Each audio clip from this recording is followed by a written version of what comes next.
এই মুহূর্তে যিনি প্রধান সাক্ষী এই কেসের তিনি মারা গেছেন, এবং তার ফলে দ্বিতীয়বার তাকে দিয়ে সাক্ষ্য গ্রহণ, বিভিন্ন প্রক্রিয়াকরণ সেগুলো সম্ভব নয়।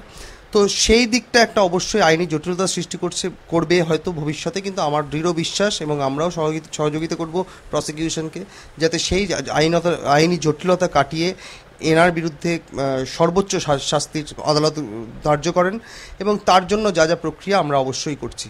প্রধান যেটা বিষয় এখানে, যে কাদেরের ভূমিকা সংক্রান্ত বিষয়ে আদালতে তিনি সাক্ষ্যদান করেছেন, কিন্তু যেটা প্রধান বিষয় সেটা হচ্ছে আইডেন্টিফিকেশন, অর্থাৎ টেস্ট আইডেন্টিফিকেশন প্যারেড, মানে টিআই প্যারেড যেটাকে আমরা সংক্ষেপে বলি।